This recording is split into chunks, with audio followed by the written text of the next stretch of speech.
மன்னவனை விடை கொண்டு தம்பதியில் வந்தடைந்து பண்ணு புகழ் பரஞ்சோதியார் தாமும் பணிமதிவாழ் சென்னியாரை கணபதி சரத்து இறைஞ்சி திருத்தொண்டு முன்னை நிலைமையில் வழுவா முறையை அன்பில் செய்கின்றார்.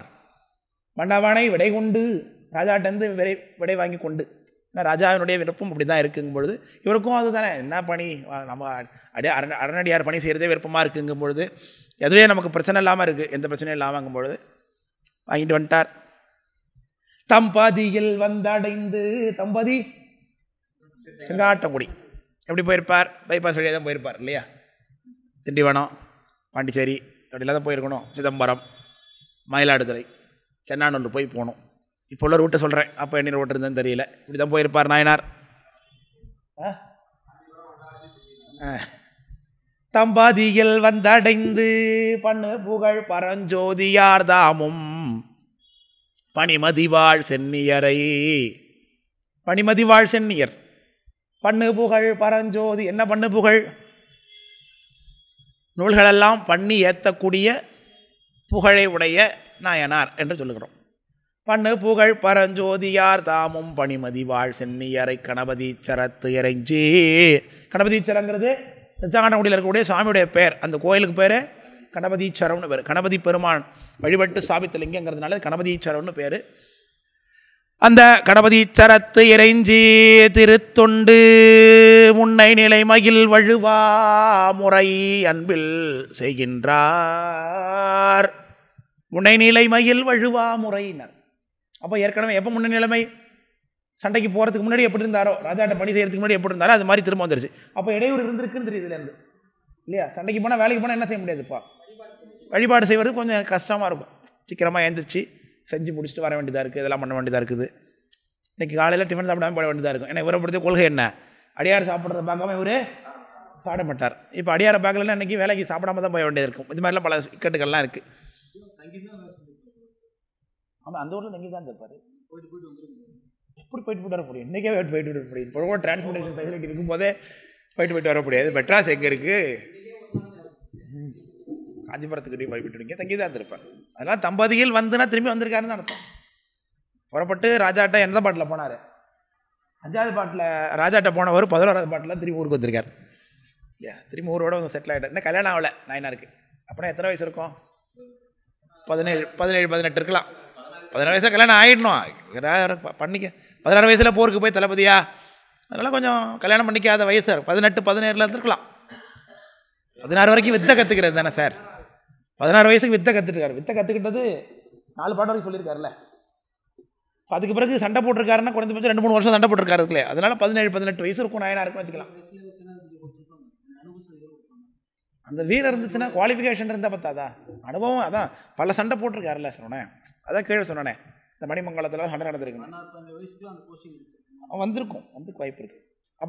அப்படி சந்தேகம் இருந்ததுன்னா வேணா இப்போ 20 வயசு இருக்குன்னு வச்சுக்கலாம். இப்போ ஏன்னா 16 17 சண்டைக்கு போய் ஆரம்பிக்கிறார், ராஜாட்ட வேலை செய்கிறாருன்னா அந்த படைத்தளபதிங்கிற உயர்வு அடைவதற்கு ஒரு 2 வருஷம் வச்சுக்கிட்டிங்கன்னா கூட இப்போ 20 வயசுன்னு வச்சுக்கலாம்.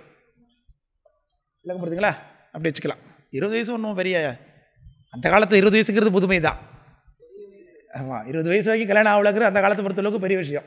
மன்னவனை விடை கொண்டு தம்பதியில் வந்தடைந்து பண்ணு புகழ் பரஞ்சோதியார் தாமும் பணிமதிவாழ் சென்னியரை கணபதீச்சரத்து இறைஞ்சி. கணபதீச்சரம் கோயில் அப்போ சின்ன கோயிலாக தான் இருந்திருக்கும், அப்படி இருந்திருக்கும். ஒரு சாமி கோயில், சாமியோடைய கர்ப்பகிரகமும் உள்ள வருமானம் மட்டும் தான் இருந்திருப்பார். இப்போ இருக்கிற மாதிரி பெரிய கோயில் இந்த காலத்தில் கிடையாதுங்க. எல்லா கோயிலுமே அப்படித்தான். ஐயாரப்பர் கோயில் எவ்வளோ பெரிய பஞ்ச பிரகாரங்களோட பெருசாக இருக்குது. முதல்ல இப்போ ஐயாரப்பருடைய அந்த கர்ப்பகிரகம் மட்டும்தான் இருந்ததாக சொல்லுகிறார். அதை பல்லவ ராஜா கட்டினதாக சரித்திரம் குறிப்பிடுது. அதுலேருந்து எக்ஸ்டெண்ட் பண்ணி அத்தனை பிரகாரங்கள் இருக்குது. இப்போ நம்ம பார்க்குற பெரிய பெரிய கோயில்கள்லாம் அப்போலாம் கிடையாது. இந்த மூல விமானம் மூலமூர்த்தி இருக்கிற இடம் மட்டும் தான் இருந்திருக்கும் அந்த காலகட்டத்தில்.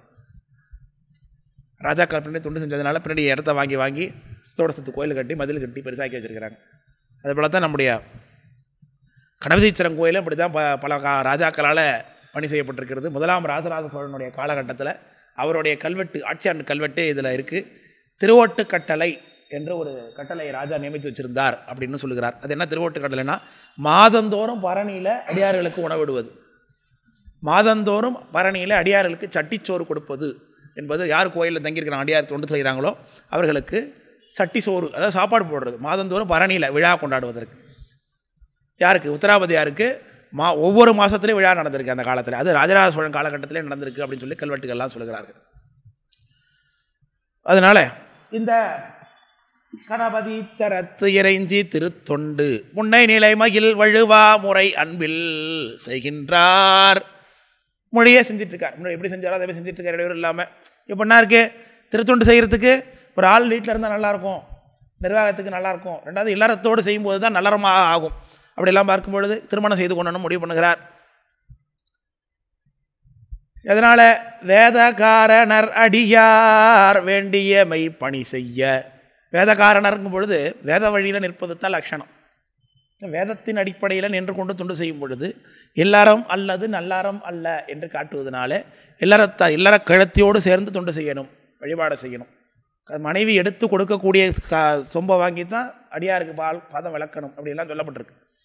அதனால் வேத வழியில் நிற்பது கடமையாதனால திருமணம் செய்து கொள்கிறார். யார? தீதில் குடிபிறந்த, தீதே கிடையாது, குற்றமே கிடையாது, அம்மையார் பிறந்த அந்த குடியில் என்ன இல்லையா? தீதில் குடி குற்றம்ங்கிறது எப்படி ஏற்படும்? சாதி கலப்புனாலே உண்டாகும். பொதுவாக அம்மா அவங்க பொண்ணோட பெற்ற அப்பாவுடைய தலைமுறை 7, அம்மாவோட தலைமுறை 7. இந்த 7ல் எங்கேயுமே என்ன ஆகிடக்கூடாது, வேறு சாதியினுடைய இன்டர் காஸ்ட் ஆகிருக்கக்கூடாதுங்கிறாங்க. அப்படி இருந்தால் தான் அது தீது இல்லாத குடின்னாங்க. ரெண்டாவது, இது ஒரு நேரான பொருள். இன்னொரு பொருள், சிவ வழிபாட்டிலேயே இருக்கக்கூடிய குடி, அதில் வந்தாங்க அம்மா அப்படின்னு அர்த்தம் ஆகுது. எனக்கு இல்லையா? வேதகாரணர் அடியார் வேண்டிய மைப்பணி செய்ய தீதில் குடி பிறந்த திருவெங்காட்டு நங்கை என்னோ. எதற்காக திருமணம் செய்து கொண்டார்? நல்ல பிள்ளை பெற்றுக்கவா இல்லையா? நல்லா கல்யாணம் பண்ணிக்கிட்டு சந்தோஷமாக இருக்கிறதுக்காகவா இல்லையா? இல்லை டூர் போகிறதுக்கு தனியாக போனால் சரியாக வராது, மனைவி இருந்தால் நல்லாயிருக்கும் அப்படிங்கிறதுக்காகவா? அப்படிலாம் இல்லை. அடியார் பணி செய்யத்தான் திருமணம் என்று காட்டுகிறது பெரிய புராணம். திருமணம் எதுக்கு செஞ்சுக்கணும் அப்படின்னா, இதுக்கு அவனை திருமணம் செஞ்சுக்கிறவன்லாம் அப்படியே செஞ்சுக்கிறான்? இல்லை இல்லை இல்லை சரியா? அப்போ அப்போ செய்யா பெஞ்சிக்காமல் இருந்துடுறது நல்லது. அப்போது இல்லை, ஒன்று இப்படி செய்யணும், அப்படின்னா இப்படி செய்யாமல் இருந்துடணும் இல்லையா? ஆனால் நம்ம செய்து கொள்ளக்கூடிய பந்தபாச உறவுகள்லாம் இன்னும் 10 பிறவி எடுக்கிறதுக்கு தான் காரணமாக நிற்கிது.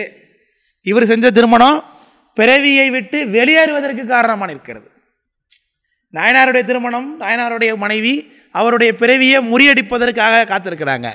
ஆனால் நம்முடைய பந்தம், பாசம், பிள்ளை, மனைவி, குழந்தை, குட்டி, அம்மா, அப்பா, குடும்பம், இதெல்லாம் நம்மளை இன்னும் 27 பிறவி கொண்டு வர்றதுக்கு தயாராக இருக்காங்க இல்லையா?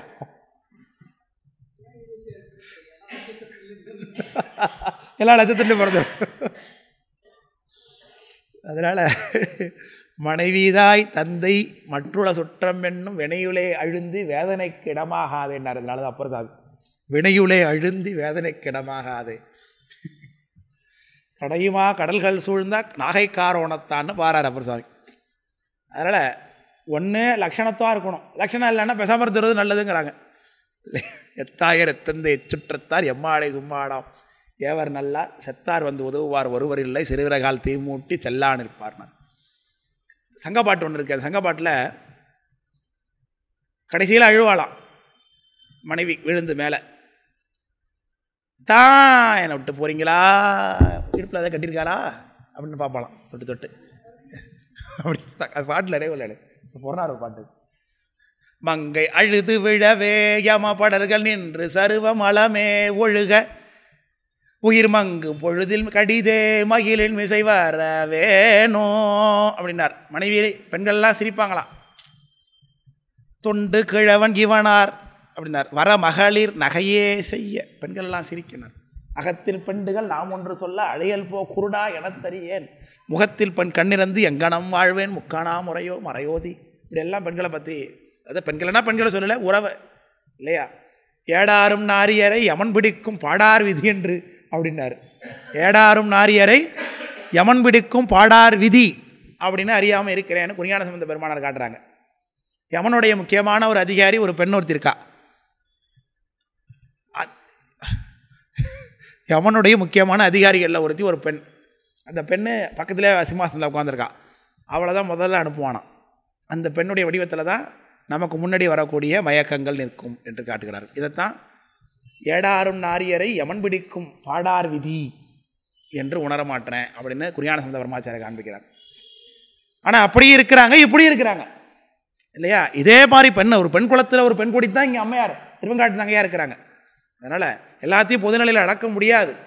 அவரவருடைய தனித்தனி உத்தம லட்சணத்தை பொறுத்து அது இருக்க போகிறது. அதனால் தீதில் குடி பிறந்த திருவெங்காட்டு நங்கை என்னும் காதல் சாதாரண அதனால் இன்னொரு கேள்வி வந்துடுது. இப்போ சரி, திருமணம் எதுக்காக பண்ணிக்கிட்டார்? அதுக்காக தான் பண்ணிக்கிட்டார். அப்போ இவர் பொண்டாட்டியை ஒன்றும் விரும்பி கட்டிக்கல போல் இருக்கு அப்படின்னு வந்துடக்கூடாதுங்கிறத என்ன சொல்கிறாரு? காதல் மனை கிழத்தியார் இல்லையா? 2 பேருக்குள்ள இடையில என்ன இருக்குது? நல்ல லவ் இருக்குது இல்லையா?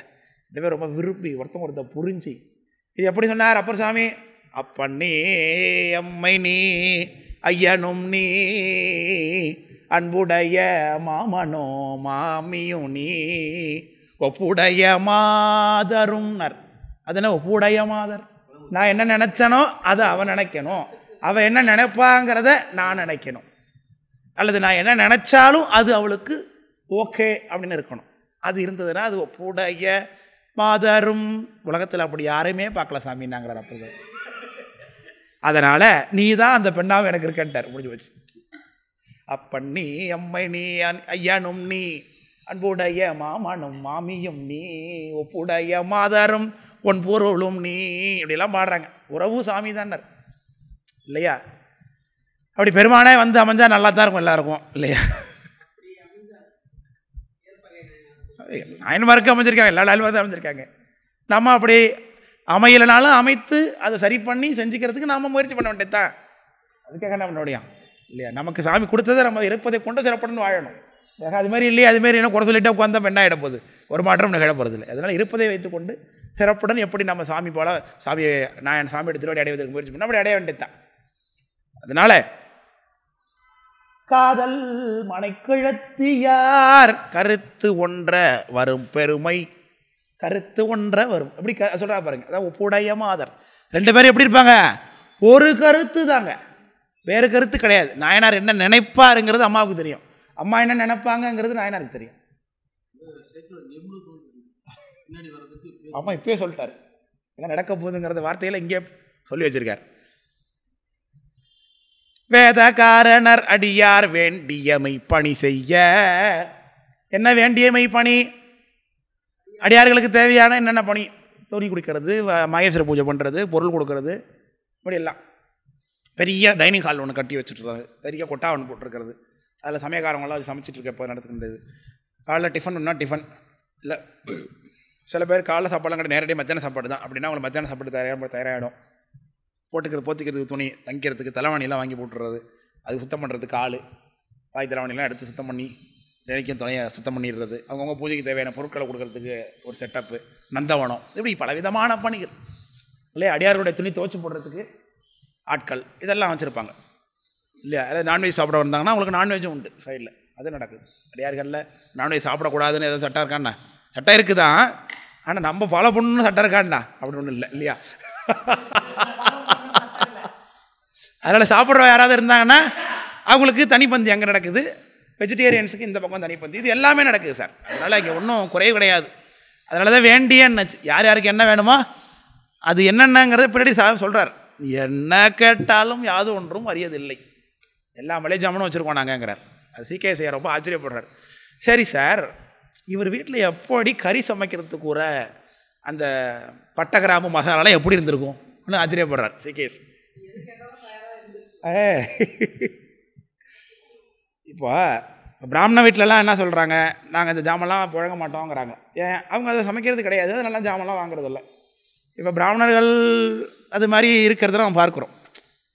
அப்போ இவரும் அதான் இவர் அதான் சார் மாத்தியம். இவர் சாப்பிட்டாரா சாப்பிட்லையாங்கிறது நமக்கு தெரியாது. ஆனால் இவர் கேட்டவுடனே செய்கிறதுக்குரிய பொருளை அவங்க வீட்டில் வச்சுருக்கிறாங்க, எல்லாமே வச்சுருக்கிறாங்க, எல்லா விதமான மளிகை ஜாமானும் இருக்குது இவங்க.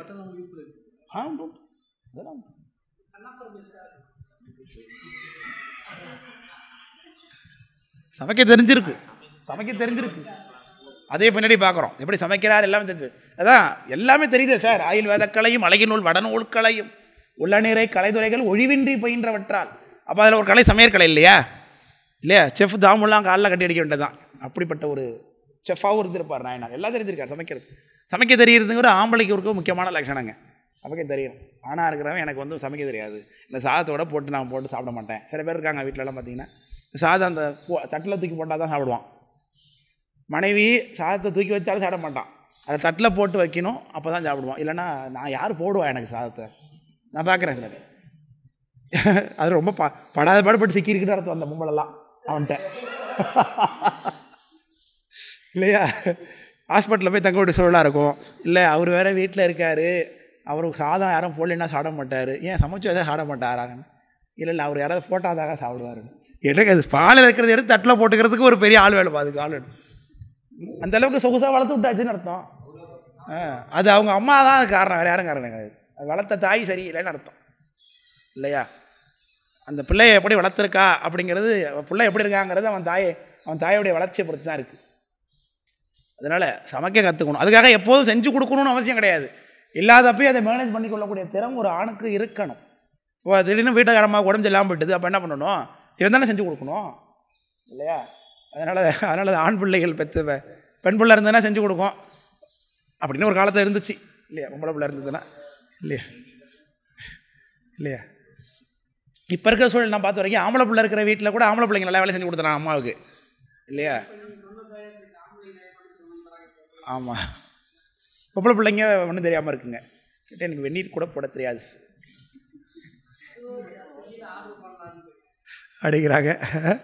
அதனால் எனக்கு நாயனா இருக்க எல்லாம் தெரியுது. அதான்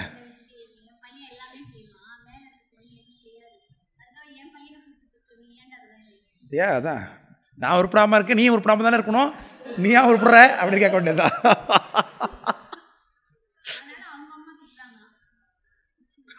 ஆம்பளை பிள்ளைங்கலாம் பொறுப்பாக தாங்க இருப்பாங்க, சொல்லிக் கொடுத்தா பொறுப்பாக இருப்பாங்க, தெரிஞ்சுப்பாங்க. அதெல்லாம் அது அம்மாவுக்குன்னா செய்யணும் கண்டிப்பாக. அது நல்லா நம்ம பார்த்துருக்கோம். அதனால் என் பையனுக்கே தண்ணி வேணும்ப்பா, அப்பாவுக்கு தண்ணி பண்ணான்னா ரொம்ப எடுத்துப்பா, 2 கையில எடுத்துகிட்டு போய் தண்ணி வேணுமாப்பா, ஜில்லு தண்ணியா சூடு தண்ணியா, ஜில்லு தண்ணி வேணுமான்ட்டு போவான். அதனால் எந்த பிள்ளையாக இருந்தாலும் சரி தான், நம்ம வளர்ப்பு பொறுத்தா இருக்குது. ஆணாக இருந்தால் பண்ணா இருந்தால் நம்ம எப்படி வளர்க்குறோங்கிறத பொறுத்து தான் இருக்குது. 2 பிள்ளையும் எப்படி உருப்பட போகுதுங்கிறது நம்ம வளர்த்தையை பொறுத்து தான் இருக்குது. அதனால் பிள்ளை ஒன்றும் நல்ல பிள்ளை கெட்ட பிள்ளைலாம் கிடையாது. எந்த பிள்ளையும் நல்ல பிள்ளை தான் மண்ணில் பிறக்கையில், அது நல்லவராவதும் தீயவராவதும் அன்னை வளர்ப்பு நிலைன்னு பாட்டு பாடுறாங்க. சரிங்க, நம்ம வளர்த்து சொல்லிக் கொடுக்கவே இல்லாமல் வினை தான் எல்லாம் காரணம் விட்டுருவீங்களா? அப்படியே அது சொல்லிக் கொடுக்காமல் இருக்கிறதா நான் சொல்லிட்டு இருக்கேன். சொல்லியே கொடுக்காம இருந்துவிட்டு வினை தான் காரணம் உட்காந்துருப்பீங்களா? நம்ம நல்லா வளர்க்க வேண்டாமா? நம்ம முடிச்சாலும் முயற்சி பண்ணணும். அம்மா சொல்லிவிடுறா, சொல்லி செய்டான்னு சொல்லி கேட்காம போனால் அது உருப்படாமல் போதுன்னு அர்த்தம். நம்ம சொல்லாமலே இருந்துவிட்டு அது வினைனா காரணம்னு உட்காந்துட முடியுமா? வினைங்கிறது ஒரு சூழ்நிலை தான் சரவண. அதை நாம் எவ்வளோ தூரம் நம்ம அதை உயிரி எப்படி முயற்சி, அதான் வினை கூட்டுவது என்பது சாமி நமக்கு ஒரு பிளாட்ஃபார்மாக சூழல் அமைக்கிறது. அதில் உயிர் என்ன முடிவு அங்கே எடுக்க போகுது அப்படிங்கிறது இருக்குது. அதில் உயிருடைய முடிவு அதை பொறுத்து அமைஞ்சிரும். நாம் சரி இதில் எப்படி முடிவு எடுக்க போகிறோம் அப்படிங்கிறத பொறுத்து தான் அது தப்பிச்சுக்கதா நல்லா இருக்காங்கிறது. அதெல்லாம் உதாரணம் எப்போ சொல்கிறேன், ஒரு 5 பிள்ளைங்க இருக்கானுங்க, 5 பிள்ளைங்க டூர் போகிறான்னு வச்சு உதாரணத்துக்கு. அந்த இடத்துல யாரும் கேள்வி வைக்கிறது ஆள் இல்லை. ஒரு பொண்ணு வரா, அந்த பொண்ணை பார்த்து எதை பண்ணலான்னு உனக்கு தோணுது. அதில் ஒருத்தவன் என்ன பண்ணுறான், 2 பேர் இல்லைடா தப்புடா மாட்டிப்போண்டா பிரச்சனை ஆகிடும்டா உடையாந்துடுறான். 3 பேர் தப்பு பண்ணி மாட்டிக்கிறான். எப்படி ஒருத்தன் உடையாடுறான் 2 பேர்? ஏன் உடையாடுறான் 2 பேர்? என்ன நான் சொல்கிறது வெவ்வேறு ஆட்களை சொல்கிறேன். வெவ்வேறு ஆட்கள் ஒரு சூழலில் மாட்டும் போது 2 பேர் தப்பிச்சு வந்துடுறான். ஐயோ இது தப்பு உடையாந்துடணும், தண்டனை கிடைக்கணும் உடையாடுறான். காரணம் என்ன? அந்த உயிரெடுக்கிற முடிவு தான் அது காரணம். அது பழவினை மனசில் தேங்கியிருக்கு. அதுக்குள்ளே இதை செஞ்சால் தான் நல்லது, இது செஞ்சால் தப்பு அப்படின்னு அவனுக்கு தோணுது. உடையாது பயந்துடும். 3 பேருக்கும் தெரியும் உயிர் அதான் வினை கூட்டுவது என்பது சாமி சூழலை ஏற்படுத்துறது. ஸோ நாம் எப்படி முடிவு எடுக்கிறோங்கிறது அதில் கொஞ்சம் வேலை செய்யாமல் கிடையாது. அவங்க உயிருக்கு ஒரு வேலையுமே இல்லையா? அப்போ ஒரு தாய் 5 குழந்தை 5 குழந்தை ஒரே மாதிரி வளர்க்குறா, ஆனால் 3 நல்ல பிள்ளையா இருக்கு, 2 திருட்டு பிள்ளையா இருக்குன்னா அது தாயை குறை சொல்ல முடியாது. அந்த உயிரோட வினை தானே காரணம். ஆமாம், அதான் சொல்கிறேன். அதில் அந்த பிள்ளையோடைய ஒரு உயிர் அறிவும் தானே அங்கே பார்ட்டிசிபேட் பண்ணது. அது சொல்கிறோம். உயிருக்கு 5 பிள்ளையும் ஒன்றா வளர்க்குறா, 5க்கும் ஒரே இதுதான் சொல்கிறோம். ஒவ்வொருத்தவங்க ஒரு மாதிரி திங்க் பண்ணுறான்னா காரணம் என்ன? அப்போ உயிருக்கும் ஒரு பார்ட்டிசிபேஷன் இருக்குது அதில். அது கண்ம சூழல் அது எப்படி அது முடிவெடுக்குது அப்படிங்கிறது அதில் இருக்குது. அதனால் காதல் மனை கிழத்தியார் கருத்து ஒன்ற வரும் பெருமை நீதி மனையறம். மனையறம் உலகத்தில் வழக்கம். இது என்ன நீதி மனையறம்? எப்படி கணவன் மனைவி வாழ வேண்டும் நீதி வகுத்தார்களோ அப்படி வாழ்கிறாங்க ரெண்டு பேரும் அர்த்தம் இல்லையா? நீதி மனையறம். அப்போ ரெண்டு பேரும் ஓடுகிற வண்டி ஓட ஒத்துமையாக ரெண்டு மாடுன்னார். இப்போ கணவன் மட்டும்தான் பதி, அதனால் அவன் நினைக்கிறதெல்லாம் இவன் எக்ஸிக்யூட் பண்ணிகிட்டே இருக்கணும், அப்போ தான் பத்திரின்னு அர்த்தமா? இவன் என்ன நினைப்பாங்கிறதுக்கு ஏற்ப அவரும் வாழணும். இவன் மனசு கோணாமல் அவரும் நடந்துக்கணும் இல்லையா? அவன் மனசில் என்ன இருக்கும், இவன் எதை எதிர்பார்க்குறா அப்படிங்கிறத நினச்சி பூர்த்தி பண்ணுற எண்ணம் அவருக்கு இருக்கணும். அப்போ தான் அது ரெண்டும் நீதி மனையாக இருக்கும். ஒருத்தர் மட்டும் தியாகம் அப்படியே தியாக புருஷராக ஒருத்தர் மட்டும் வாழ்ந்துக்கிட்டே இருக்கணும், ஒருத்தர் அப்படியே எல்லாத்தையும் பண்ணிக்கிட்டே இருப்பாருன்னா அது என்ன நீதி மனையாரமா? அது கிடையாது. ரெண்டு இடத்துலையும் என்ன இருக்கணும்? புரிதல் இருக்கணும். ரெண்டு இடத்துலையும் தியாகம் இருக்கணும். ரெண்டு இடத்துலையும் நிறைவு இருக்கணும். நிறைவில் தான் குடும்ப வாழ்க்கை இருக்குதுங்க. இது போதும், ஓகே பார்த்துக்கலாம், அப்படியா இது இப்போ நடக்குது, அவங்க போகிறாங்களா, சரி போயிட்டு வரட்டும் அப்படிங்கிற எண்ணம். அதைத்தான் நீதி மனையாரம் என்று காட்டுகிறார் இல்லையா?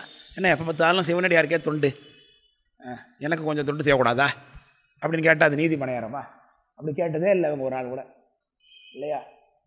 ஓடுறாங்க பின்னாடி இறங்கி இவங்க சாமியை பார்த்து அகத்து எழுந்து அருளும் சாமி வரும்போது இல்லையா? எம்பெருமான் அடியாரை தேடி அவர் புறத்தணைந்தார். உங்களை மாதிரி அடியாரை தேடி தான் அவர் புறத்தணைந்திருக்கார் இல்லையா? எம்பெருமான் அகத்துள் எழுந்து அருளும். இன்னும் கீழே இறங்கி நின்று கூப்பிட்றாங்க அவங்க. அவரை பார்த்து மடவரலை முகம் நோக்கி மாதாரார் தனியிருந்த இடவகையில் தனி புகுதும் எப்பரிசும் அவரின்றி நாம் இரோம் அப்படிங்கிறார் சாமி. அப்போ சித்ராவதி எங்கே இருப்பாருங்கிறாரு? சித்துநாயனர் எங்கே இருக்கிறாரோ அங்கே தான் இருப்பார் அவர். அதை புராணத்தில் காட்டுறார். எப்பரிசும் அவரன்றி நாம் இரோம் அப்படிங்கிறாருங்க சாமி. அப்போ என்ன அர்த்தம்? இந்த வீட்டு உள்ள நான் இப்போ வந்து இருக்க மாட்டேன்னு அர்த்தமா? உள்பொருள் சிறுத்தொண்டாயனார் இருக்கிற இடத்துல தான் நான் இருப்பேன். இப்போ சிறுத்தொண்டாயனார் இங்கே இருக்காரா? இல்லை. சிறுத்தொண்டாயனார் செய்த பக்தி மாதிரி யார் பக்தி செய்கிறார்களோ அவர்களிடத்து நான் இருப்பேன்னு உத்திராவதி அந்த இடத்துல காட்டுகிறான். அதனால் காதல் மனை கிழத்தியார் கருத்து ஒன்ற வரும் பெருமை நீதிமனை அறம்புரியும் நிர்மகினை நிலை நிற்பார். இதான் வாக்கே நோக்கிய மங்கை மணாளன்னர். அப்புறம் சாமி அம்பாளை அப்படி புகழ்றார். வாக்கே நோக்கிய மங்கை மணாளனை முக்கிய நீ முரளாய் அப்படின்னார். அது என்னங்க வாக்கே நோக்கிய மங்கை மணாளன்? சாமியோடைய வாக்கை பார்த்துக்கிட்டே இருப்பாள் அம்பாள். அதில் வீட்டுக்கார் என்ன நினைக்கிறார், என்ன பேசுகிறார், என்ன இவர் இந்த இடத்துல என்ன எதிர்பார்க்குறார் அப்படிங்கிறத பத்தினி பார்த்து கொண்டே இருப்பாள். அப்படி இப்படி பார்த்துக்கிட்டு தான் இருப்பாங்க எல்லாரும். ஆனால் நமக்கு எதிராக செய்கிறாரா இல்லை நமக்கு ஆப்போசிட்டாக செய்கிறாரா அப்படி பார்த்துட்டு இருப்பேன். இப்போ அப்படி இருக்கு இல்லையா? அதனால் பார்க்க நோக்கிறாங்க தான் போவோம். ஆனால் எக்ஸிக்யூஷன் எந்த லெவலில் இருக்குங்கிறத நம்ம பார்க்கணும் இப்போ. அதனால் நீதி மனை அறம் புரியும் நிர்மகினை நிலை நிற்பார். சரி, ரெண்டு பேரும் என்ன செய்கிறாங்க சேர்ந்து? நரையுதழி திருமுடியார் அடியாரை நாள்தோறும் முறைமகினில் திரு அமுது முன் ஊட்டி பின் உண்ணோ நிறைவுடைய பெருவிருப்பால் நியதியாக கொள்ளோம் துறை வழுவா வகை ஒழுகும் தூய தொழில் தலை நின்றார். தூய தொழில் செய்கிறாங்க ரெண்டு பேரும் சேர்ந்தார். அது என்ன சார் தூய தொழில்? நரையுதழி திருமுடியார், அதனால் நரைனா தேன். நரையுதழி அது கொன்றையை குறிக்குது. இதழினா கொன்றையை குறிக்குது. இதழி பொன் விஞ்ச வீசும் விராலி மலையுரை பெருமாளேங்கிறார் அரைராதர். இதழி பொன் விஞ்ச வீசும் விராலி மலையுரை பெருமாளே.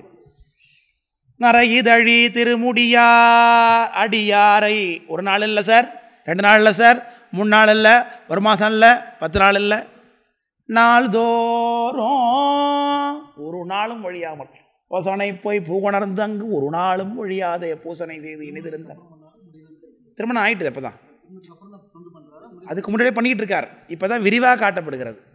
அதுக்கு முன்னாடி தான் இருக்கேன். ஈசன் அடியாருக்கு இயல்பான பண்ணி. அப்போ என்ன அர்த்தம்? திருமணம் ஆகாதவர் என்ன இயல்பில் பணி செய்ய முடியுமோ அப்படின்னு வச்சுக்க வேண்டியது. அதுக்கு அதான் திருமணம் ஆகாதவர் எந்த வகையில் இயல்பான பணி செய்ய முடியுமோ அந்த வகையில் நாங்கள் வச்சுக்க வேண்டியது. அதுக்கு இப்போ திருமணம் ஆனது பிறகு தான் அது ஃபுல்ஃபில் ஆகுது. அடியாரை நாள்தோறும் முறைமையினில் அமுது ஊட்டி அமுது முன் ஊட்டி. அதென்ன முறைமையினில் எப்படி முறைமையாக அமுது ஊட்டுறதுங்கிறத இளையான்குடி மாறாட்ட போய் கற்றுக்க வேண்டியதாக இருக்குது. கொண்டு வந்து மனைபுகுந்து குழாவு பாதம் விளக்கிய மண்டு காதலின் ஆதனத்து இடையிருத்தி உண்டி 4 விதத்தினில் 6 சுவைத்திறத்தினில்னார். இப்படி செய்யணுங்கிறார் சேக்கடார் சார். மாயேஸ்வர பூஜை பண்ணால் அப்படி பண்ணணுமாங்க. முதல்ல கூப்பிட்டு வரணும் போய் அவங்கள எங்கேருந்து போய் வாசலில் போய் கூப்பிட்டு வரணுங்கிறார். 7 அடி முன் சென்று அழைக்கணும், போகும்போது திரும்பி 7 அடி கூட சென்று அனுப்பி வைக்கணுங்கிறாங்க. கொண்டு வந்து மனை புகுந்து நீங்கள் வந்தது எங்களுடைய நன்று உமது நல்வரவு நங்கள் தவம் அப்படின்னு சொல்லணுமா. அடையார் வந்தா நன்று உமது நல்வரவு நங்கள் தவம், எங்களுடைய தவத்தினால தான் நீங்கள் எங்கள் வீட்டுக்கு வந்திருக்கீங்க, இல்லைன்னா நீங்கள் எங்கள் வீட்டுக்கு வர முடியாது அப்படின்னு ஒரு திருநீர் பூசின அடியாரை நாம் நினைக்கிறோமா? நினைக்கணும். நமக்கு பிடிச்சா நினைப்போம் வேண்டாம் இல்லையா. நன்று உமது நல்வரவு நங்கள் தவம், இது மணக்கஞ்சார நாயனார் புராணத்தில் வரும். மணக்கஞ்சார நாயனார் புராணத்தில் நன்று உமது நல்வரவு நங்கள் தவம் அப்படின்னார். மணக்கஞ்சார நாயனார் வீட்டுக்கு சாமி வந்தார்ல மாவரிதர் குளத்தில், அதில் சொல்கிறார் நன்று உமது நல்வரவு நங்கள் தவம் அப்படின்னார். அதுக்கு சாமி என்ன சொன்னார்? மற்றும் உமக்கு சோபானம் ஆவது என்னார் சாமி பார்த்து. என்ன வீட்டில் ஒரே கல்யாணம், இது என்ன ஒரு விசேஷமாக இருக்குது உங்கள் வீட்டில் பார்த்தா இந்த தோரெல்லாம் கட்டியிருக்கு, வாழைமரம்லாம் கட்டியிருக்கு, என்ன விசேஷம் படிக்கிறார் மாவீரதியார். பொண்ணு கல்யாணம் சாமி, இன்னைக்கு தான் பொண்ணு கல்யாணம், மாப்பிள்ளை வந்துட்டுருக்கார். சரி எனக்கு தெரியாமல அதுக்காக தான் நான் வந்திருக்கேன் மனசு நினச்சிக்கிட்டு மற்றும் உமக்கு சோபானம் ஆவதுன்னார். சோபானம்னா என்ன? சோபனம்னா படி. பொதுவாக 2 அர்த்தம் இருக்குது. சோபனம்னா படின்னு ஒரு அர்த்தம் இருக்குது, சோபனம்னா வாழ்த்து கூறுவது, மங்களம் உண்டாவதுன்னு அர்த்தம். இந்த இடத்துல இருக்குது சொல்கிறாங்க. சோபானம் கடல் சூழ் புவிக்கு சோபானம் மறைவான இருக்குது. ஒரு பெரிய அறிஞர் ஒருத்தர் சொன்னார் என்கிட்ட, சோபனம்னா படி தான், அதனால தான் சொகநாத பூஜை எடுத்து வைக்கும்போது படி இறக்கும் போதும் படி ஏற்றும் போதை பாடுறாங்கண்ணா. இல்லைங்க சோபனம்னா மங்களம்னு அர்த்தம் இருக்குது, படின்னு அர்த்தம் இருக்குண்ணா. இல்லை கிடையாது, படியேற்றும் போது பாடுறாங்கன்னாரு. சரி ரைட்டுங்க சந்தோஷம்னு விட்டுட்டேன். பெருக்கு சோபான தத்துவங்கள்னு பெருக்கு சோபானம் ஏறி அங்கே படின்னு அர்த்தம். கடப்பநாயனார் புராணத்தில் சோபானம்னா படின்னு அர்த்தம். இங்கே மணக்கஞ்சார நாயனாரில் புராணத்தில் சோபானம்னா மங்களம்னு அர்த்தம். அதான் மங்களம் ஜெயமங்கலம் நித்ய சுபமங்கலம் அப்படின்னு பாடுற சொகநாத பூஜையில் 2 அர்த்தம் இருக்குது. அது தெரியாமல் ஒரு பேரறிஞர் ஒருத்தர் சொன்னார் என்கிட்ட இது மாதிரி. சரி இருக்கட்டும். அதனால் எந்த பாட்டு பார்த்துட்ருக்கோம்? முறைமையினில் அப்படின்னு சொல்ல வந்தேன். கொண்டு வந்து மனைபுகுந்து குழாவு பாதம் விளக்கி, திருவடி விளக்க நீர் கொடுக்கணும். அதுக்கு அர்க்கிய ஆசமணியம் பாத்தியாதின்னு பேர். அர்க்கியம் ஆசமணியம் பாத்தியம் இதெல்லாம் சாமி கொடுக்கணும். வந்து அவங்க அடியாருக்கு கொடுக்கணும், சாமி கொடுக்கணும். சாமி வரும்போது என்ன பண்ணணும்? முதல்ல சுவாமிக்கு முதல்ல அர்க்கியம் கொடுக்கணும். சுவாகதம் ஓ மகாபாகோ சுவாகதார்க்கியம் ஆசமணியம் பாத்தியம் சுவாகா அப்படின்னு பூசணை இல்லை சாமிக்கு கொடுக்குறோம். நாம் சாமி ஆவாகனம் பண்ணோடனே சாமிக்கு சுவாகதார்க்கியம்னு கொடுக்கணும். அப்போ உடனே என்ன பண்ணணும்? பழவர்க்க நைவேத்தியம் பண்ணணும்னு சொல்லுது ஆகமத்தில். சாமி வந்த உடனே பழவர்க்க நைவேத்தியம், அப்புறம் சந்தனாபிஷேகம் ஆகும்போது ரகசிய நைவேத்தியம், அப்புறம் ஒற்றாடை சாத்தினோடனே சுத்தாண்ட நைவேத்தியம், அலங்காரம் ஆனது பிறகு அலங்கார நைவேத்தியம்னு 4 இடத்துல நைவேத்தியம் சொல்லப்படுகிறது. இதில் ஆவாகனம் ஆனவுடனே சாமிக்கு பழவர்க்க நைவேத்தியம் பண்ணுறது வழக்கம் இருக்குது. தில்லையில் பார்க்கலாம். தில்லையில் அந்த ஸ்நான வேதியிலேயே 2 பழத்தை வச்சு நைவேத்தியம் பண்ணுவாங்க. அதை பார்க்குறோம் நம்ம சந்திரமௌலீஸ்வரர் பூஜை ஆகும்போது பார்த்தீங்கன்னா பார்க்கலாம். அதனால் சுவாகதம் சுவாகதார்க்கியம் அது கொடுக்க வேண்டும். வந்துட்டார் அப்படிங்க. அதை கொண்டு வந்து மனைபுகுந்து குழாவு பாதம் விளக்கிய மண்டு காதாலின் ஆதனத்தில் இருத்தி, ரொம்ப விருப்பத்தோடு கூட அவர் ஆசனத்தில் உயர்ந்த ஆசனத்தில் எழுந்தருளை பண்ண வேண்டும், உட்கார வைத்துக் கொள்ள வேண்டும். மண்டு காதாலின் ஆதனத்தை இறைத்து உண்டி 4 விதத்தில் 4 விதமான வகையில் உண்ணக்கூடிய அப்படின்னு சொல்கிறார்கள். அதுக்கு பலவிதமாக அர்த்தம் சொல்லுகிறார்கள். உண்பது, தின்பது, நக்குவது, பருகுவது இப்படிலாம் நான் சொல்கிறார்கள். அது சொல்கிறாங்க. அள்ளி சாப்பிட்றது, கடித்து முன்பல்லால் கரித்து தின்பது, அப்புறம் குடிப்பது, கடன்னு குடிக்கக்கூடிய உண்ணீர் அமுதம்னு அதுக்கு பேர். தண்ணீரை சேக்கராட் சாமி வந்து தண்ணீர் வைங்கன்னு சொல்ல மாட்டார் சேக்கராட் சாமி.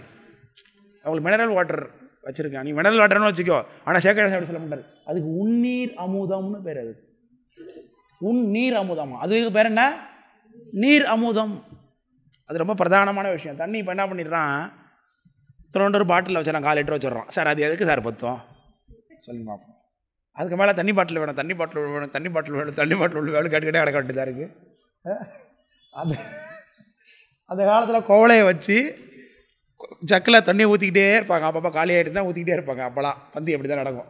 இப்போ ஒரு பாட்டில் வச்சிடறான், அதோட முடிச்சு கொண்டு தான் நீங்கள் எல்லாம் கழுவ இருந்தாலும் துடைக்கிற இருந்தாலும் குடிக்கிற இருந்தாலும் அதிலே வச்சு முடிச்சிடலாம். அவ்வளோதான், அதுக்கு வேலை கேட்கக்கூடாது. அவ்வளோதான். அந்த கலாச்சாரத்தை கெடுத்து விட்டானுவோம். இது அழகாக இளங்கோவடிகள் காட்டுறார். நிலமகற்கு மயக்கொழிப்பால் போலன்னார் சிலப்பதிகாரத்தில்.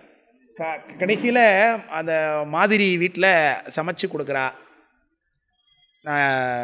கண்ணகி, அது என்ன போல ஒரு கோலனுக்கு. அப்போ இலையை விரித்து போட்டு எப்படி இலை இருக்கணுங்கிறார். குமரி குமரி வாழையின் குருத்தகம் விரித்துனார். வாழை இலை எப்படி இருக்கணும் லட்சணம் சொல்கிறார் இளங்கோவடிகள். அது எப்படி இருக்கணுமா, தார் விடாத வாழை இலையில தான் சாப்பிடணுங்கிறார். குமரி வாழைனார் அது இல்லையா. இப்போ தார் வீடெல்லாம் இலை இறக்க மாட்டோம் நம்ம இல்லையா. அது எங்கே இருக்கணுமா, நடுப்புற குறுத்து சுருட்டிக்கிட்டு வருங்க. அது எப்படி நல்லா தெரியுமா, அது மாதிரி அந்த மஞ்சள் இளமஞ்சள் நிறமாக இருக்கு பாருங்க இலை, அது தான் சாப்பிட்றதுக்கு லட்சணமான இலைன்னு சொல்லுது. இது அப்பர் சாமி வாழை மேய பொன்குருத்துன்னாரு. இதான் சேக்கரார் சாமி. இது வாழை மேய பொன்குருத்து அப்படிங்கிறாரு. இதை ஏன்னா அந்த கலரில் இருக்கு இல்லையா அது அப்படி. அதை இளங்கோவடிகள் இப்படி சொல்கிறார். குமரி வாழையின் இலையை போட்டா இல்லை, குமரி வாழையின் குருத்து போட்டா குருத்து அகம் விரித்து. நீ இலையெல்லாம் கழுவலாம் கூடாதான், அது உள்ளேயே தண்ணி இருக்கும். அதுக்கு அறியும் போதே குளக்குளன்னு உள்ள பனி உள்ளேருந்து கொட்டுங்கிறார். குருத்தகம் விரித்து. சரி, அதையும் என்ன பண்ணுறா கண்ணகியை தண்ணி அப்படி தெளிக்கிறாளாம். அது எப்படி இருக்கு, மண்மகளுக்கு மயக்க ஒழிப்பால் போல. பூமி மயக்கப்பட்டா தண்ணி தெளிச்சோம், மயக்கப்பட்ட தண்ணி தெளிக்கிறாள் மூஞ்சி அப்படி தண்ணி தெளிக்கிங்கிற. அதுமாதிரி பூமிக்கு இப்படி தண்ணி தெளிக்கிறது மாதிரி இருக்குது அப்படிங்கிறார் இளங்கோவடிகள். அதெல்லாம் ஒழிச்சு விட்டான். நேரட்டாக பாட்டில் சீரடிச்சிட்டு வரா அப்போ தண்ணியை. இலையை கழுவிட்டு அடுத்த அதனால் அப்படி இருக்குது. நம்ம வாழை இலையோட தொடர்பு நம்மகிட்டே இருக்குது. ஒரு தொடர்பு நம்ம தர்மியாதனத்துலேயும் அடியார்கள் உன்று தூக்கி எறிந்த அந்த வாழை இலையை திங்கக்கூடிய நாயாக நாம் பிறக்கணும் அப்படின்னு நம்முடைய குமரகுரு சுவாமிகள் கேட்குறார். சாமி மாசிலாமணி தேசிகரே, உங்களை நான் கும்பிட்றதுக்காக எனக்கு முத்தி கொடுத்துருவீன்னு தெரியும். ஆனாலும் என்னுடைய குற்றத்தினால எனக்கு பிறவி இருக்குன்னா நீங்கள் என்ன பிறவி கொடுப்பீங்கன்னு எனக்கு தெரியும். எனக்கு விஷ்ணுவா கூட ஆக்குவீங்க, என்னை பிரம்மாவை கூட ஆக்குவீங்க, என்ன இந்திரனா கூட நீங்கள் ஆக்குவீங்க. ஆனால் அந்த பிறவிலாம் எனக்கு வேண்டாம். நின் மடத்து அடியார்கள் திருவமுது ஆர்ந்து தெருக்கடை எறிந்த, தெருவில் தூக்கி எறிஞ்சாங்க பாருங்க இலை, திருவமுது ஆர்ந்து தெருக்கடை எறிந்த பரிகாலம் மாந்தும் வரன் உடை ஞமளி. அந்த இலையை திங்கிற வரம் பெற்ற நாய் இருக்குது பார்த்தீங்களா. தருமபுரம் ஆதி நம்ம திருமடத்தில் அடியார்கள் சாப்பிட்டு மகேஸ்வர பூஜையில் நடந்த பிறகு இலையை தூக்கி எறிறாங்க பாருங்க. அந்த இலையை திங்கிற வரம் பெற்ற நாயாக நாம் பிறக்கணும், அந்த வரத்தை எனக்கு கொடுங்கன்னு கேட்குறாரு குமரகுரு சாமி கேட்குறாருங்க. அந்த இலைக்கு அவ்வளோ பவர் இருக்குங்கிறார். அதான்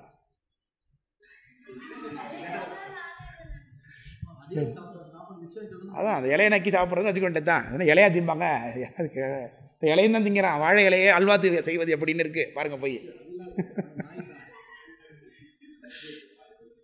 வாழையில பஜ்ஜா